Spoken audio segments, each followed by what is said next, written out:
Hello बच्चों, आज मैं आपकी मंजरी पुस्तक से पाठ आत्मनिर्भरता 11 पाठ पढ़ाऊंगी। आपको हमने ये पाठ का सार बता दिया था।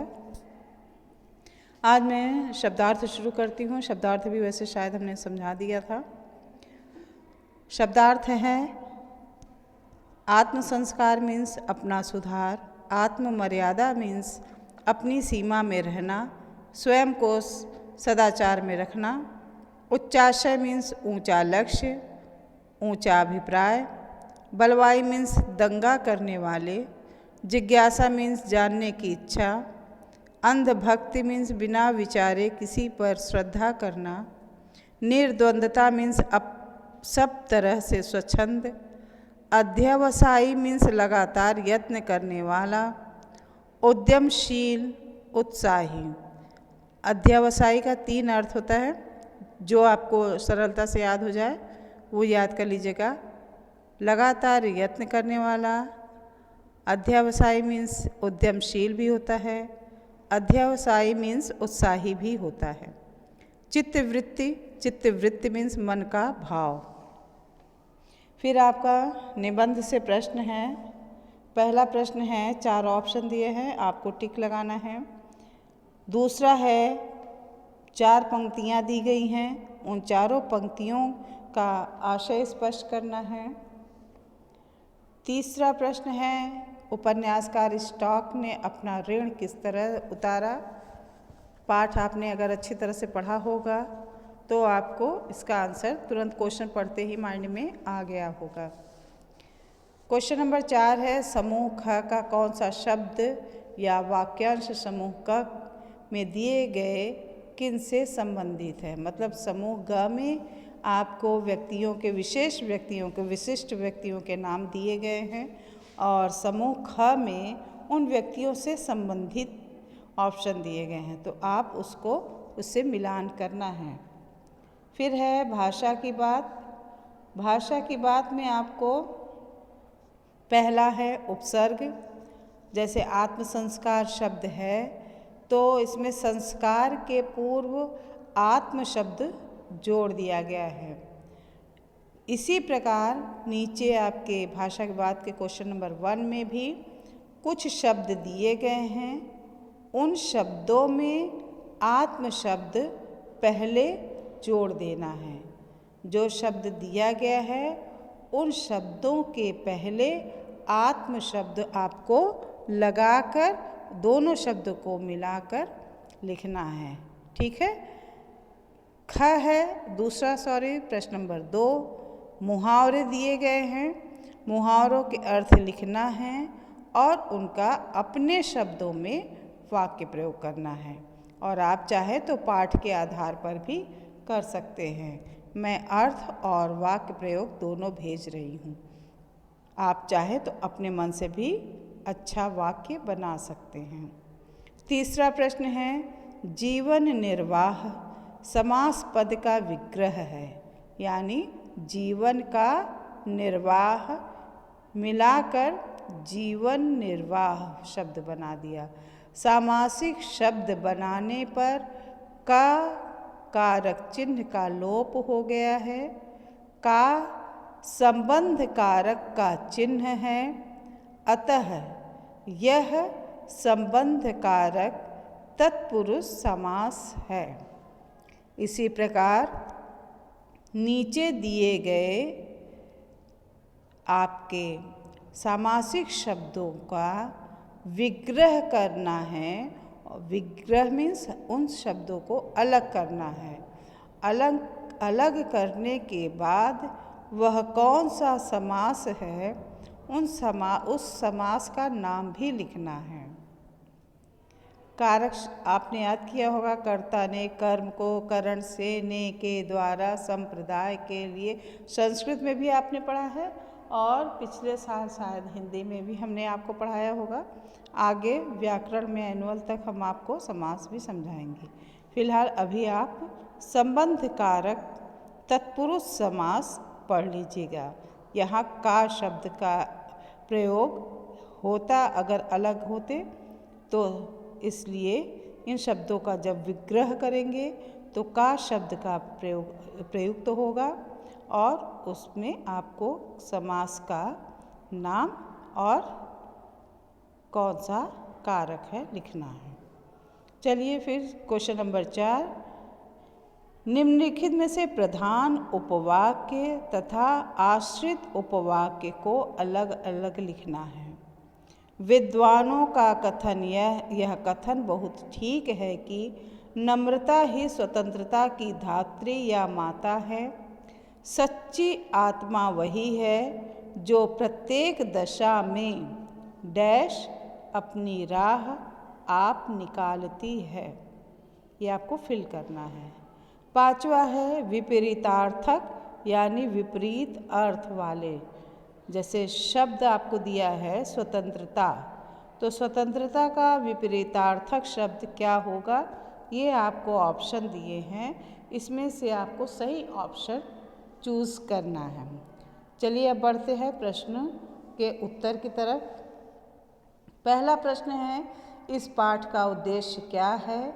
सही विकल्प का चिन्ह लगाइए, मतलब टिक मार्क आपको करना है।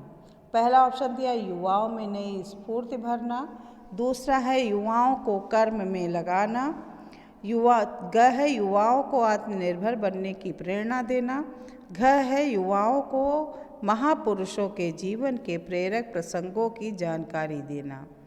तो इसका सही उत्तर है ग, युवाओं को आत्मनिर्भर बनने की प्रेरणा देना। प्रश्न नंबर 2, निम्नलिखित पंक्तियों को जो पंक्तियां दिया है उसका आशय स्पष्ट करना है। पहली पंक्ति है, नम्रता ही स्वतंत्रता की धात्री या माता है। इसका आशय है नम्रता से ही व्यक्ति स्वतंत्रता के गुण को प्राप्त करता है। अहंकार करने वाला स्वतंत्र नहीं रह सकता।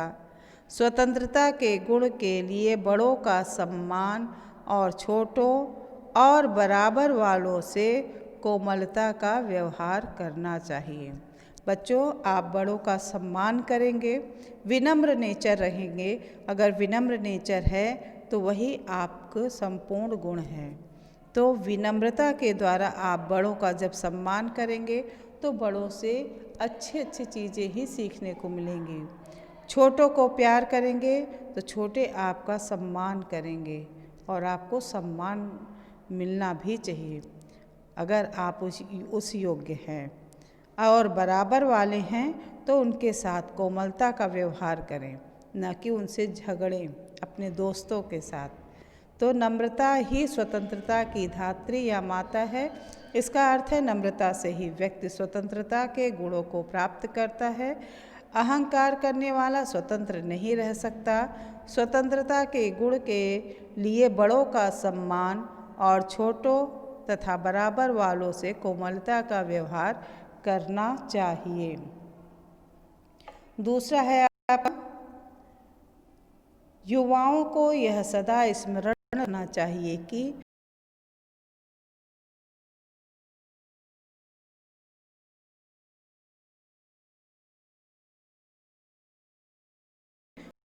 आपकी योग्यता है, जितनी आपकी क्षमता है उससे कहीं ज़्यादा हम सभी की आकांक्षाएं होती हैं।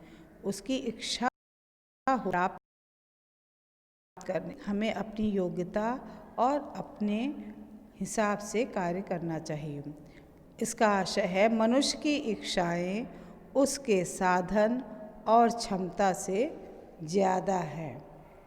नेक्स्ट आपका है ग, मनुष्य का बेड़ा उसके हाथ में है, उसे वह चाहे जिधर लगाए। इसका आशय है बच्चों कि आपका रिजल्ट, आपका भविष्य क्या है, यह सिर्फ और सिर्फ आपके हाथ में है। आपके मम्मी पापा आपकी फीस भरते हैं, वे अपने कर्तव्य का पालन बखूबी कर रहे हैं। लेकिन अगर आपकी फ़ीस भरी जा रही हो, कॉपी किताब आ रहे हों, पेन आ रहे हों, सारी व्यवस्था हो, लेकिन अगर आप नहीं पढ़ोगे तो रिजल्ट आपका ही गड़बड़ होगा। न इसमें मम्मी पापा का होगा और न भाई बहन का, क्योंकि सभी अपने अपने कर्तव्यों को निर्वाह कर रहे हैं। आपका कर्तव्य क्या है कि माँ बाप के दिए गए पैसे जो फीस वगैरह जमा कर रहे हैं, आप भी उनको अच्छा रिजल्ट दीजिए। यही आपका कर्तव्य है, यही आपका भाग्य बनेगा। और इसी से आप अगर मेहनती होंगे तो उन्नति करेंगे, और मेहनत नहीं करेंगे तो गर्त में गिरेंगे, यानी आप फेल हो जाएंगे और उसी क्लास में रहेंगे। इस बात का दुख जितना आपको होगा उससे कहीं ज़्यादा आपके मम्मी और पापा का होगा, क्योंकि 1 साल आपका खराब होगा। इसलिए पढ़ाई पर विशेष ध्यान दीजिए। चलिए, मनुष्य का बेड़ा उसके हाथ में है, उसे वह चाहे जिधर लगाए। यानी मनुष्य स्वयं अपने भाग्य का निर्माता है। वह चाहे तो उन्नति कर सकता है और चाहे तो अपने को गर्त में गिरा सकता है। घ है, अध्यवसायी लोगों ने अपनी समृद्धि का मार्ग निकाला है। इसका अर्थ है पुरुषार्थी लोगों ने अपने प्रयत्नों से उन्नति का मार्ग प्रशस्त किया है।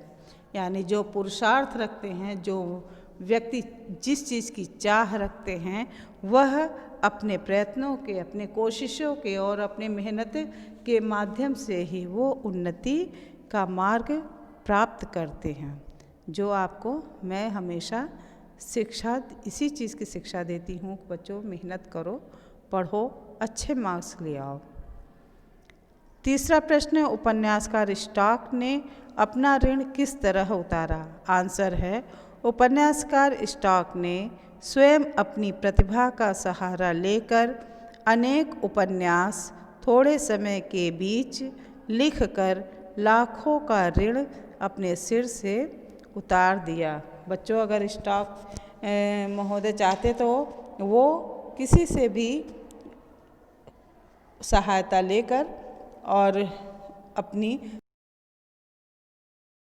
दरिद्र हुए थे उसको दूर कर सकते थे। ऐसा नहीं किया, उन्होंने उपन्यास लिखा थोड़े ही समय में, दिनों रात मेहनत करके, और उसे प्रकाशित किया, और मार्केट में आने के बाद उनकी उपन्यास बिके और वो लाखों रुपए का ऋण उतार दिया। प्रश्न घ है, आपको मिलान करना है। जैसे हरिश्चंद्र, तो हरिश्चंद्र को हम सभी सत्य के लिए याद करते हैं, तो हरिश्चंद्र का मिलान होगा सत्यवादी से। महाराणा प्रताप, ये अपने शत्रुओं के आगे झुके नहीं, इन्होंने अधीनता स्वीकार नहीं की, तो इसका मिलान अधीनता नहीं स्वीकार की। यहाँ से हनुमान जी ने क्या किया था? सीता जी की खोज की थी। कोलंबस ने क्या किया था? अमेरिका की खोज की थी।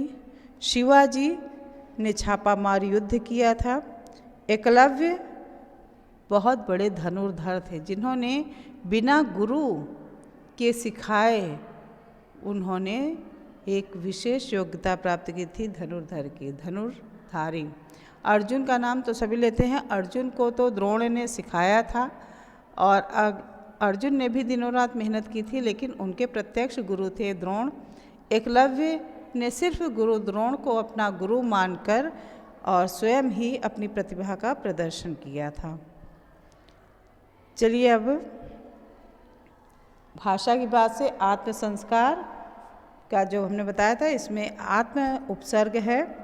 इसको दिए गए शब्दों के पहले लगाकर नए शब्द बनाने हैं। जैसे परिचय, परिचय के पहले आत्म अगर जोड़ देंगे तो नया शब्द तैयार होगा, आत्म परिचय।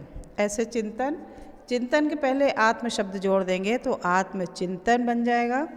निर्भर के पहले अगर आत्म शब्द जोड़ेंगे तो आत्मनिर्भर बन जाएगा। बोध के पहले अगर आत्म शब्द जोड़ेंगे तो आत्मबोध हो जाएगा। कथन के पहले अगर आत्म शब्द जोड़ेंगे तो आत्म कथन। क्लियर हो गया? प्रश्न 2 है, मुहावरे। हम अर्थ और वाक्य दोनों भेज रहे हैं, आप अर्थ समझ लीजिएगा। अगर अपने से वाक्य बनाना चाहें तो बना लीजिएगा। मुँह ताकना मीन्स दूसरों का सहारा ढूंढना। आलसी आदमी दूसरों का मुँह ताकते हैं। जैसे कुछ बच्चे हैं, वे क्वेश्चन के साथ आंसर भी चाहते हैं, स्वयं आंसर ढूंढना नहीं चाहते, तो ये गलत चीज़ है। हमेशा दूसरों का सहारा नहीं लेना चाहिए। मुँह ताकना मीन्स दूसरों का सहारा ढूंढना, यानी आलसी आदमी दूसरों का मुँह ताकते हैं। अपने पैरों के बल खड़ा होना यानी अपने सहारे रहना। वाक्य प्रयोग है, अपने पैरों के बल खड़ा होना स्वाभिमानी मनुष्यों के लिए आवश्यक है। जैसे आपके क्लास में कुछ साथी हैं। दृष्टि नीची होना, मानहानि होना, यानी वाक्य बनाए तो अपराध के लिए पकड़े जाने पर उसकी दृष्टि नीची हो गई। सिर ऊपर होना, गर्व अनुभव होना, महाराणा प्रताप के रणकौशल से राजपूतों का सिर ऊंचा हो गया। अपने हाथ में अपना भाग्य होना अर्थात स्वयं अपना भाग्य बनाना। वाक्य है, इतिहास साक्षी है कि मनुष्य अपना भाग्य स्वयं ही बनाता है। बच्चों, इस बात पर विक्रमादित्य की कहानी है जिन्होंने स्वयं अपने भाग्य की रचना की थी। अगर आप उनकी कहानियाँ 32 पुतलियों की कहानी सुनेंगे तो आपको समझ में आएगा, या मौका मिला तो हम आपको सुनाएंगे ये कहानी। कठपुतली बनना यानी आश्रय पर रहना। वाक्य है, उसके हाथ की कठपुतली बना हुआ है। नेक्स्ट है और लास्ट, हृदय पर हाथ रखना यानी हिम्मत दिखाना। वाक्य है, सुरक्षाकर्मी ने हृदय पर हाथ रख कर आतंकी से लोहा लिया। तीसरा प्रश्न है, आपको समास विग्रह करना है और समास का नाम बताना है। अहंकार वृत्ति यानी अहंकार की वृत्ति तत्पुरुष समास। आत्म संस्कार यानी आत्मा का संस्कार तत्पुरुष समास है। आत्म मर्यादा यानी आत्मा की मर्यादा, ये भी तत्पुरुष समास है। चित्त वृत्ति, चित्त की वृत्ति, ये भी तत्पुरुष समास है। लेकिन लास्ट में राम लक्ष्मण यानी राम और लक्ष्मण, ये द्वंद्व समास के उदाहरण हैं। चौथा प्रश्न आप चैप्टर्स कर लीजिएगा। पांचवा प्रश्न है, स्वतंत्रता का विपरीत अर्थ है परतंत्रता। स्वतंत्रता मीन्स आज़ादी होता ही है, लेकिन स्वतंत्रता का विलोम बताना है तो परतंत्रता। उम्मीद है आपको समझ में आ गया होगा। कर लीजिएगा, सभी चीज़ें अच्छे से कर लीजिएगा। चलिए, धन्यवाद।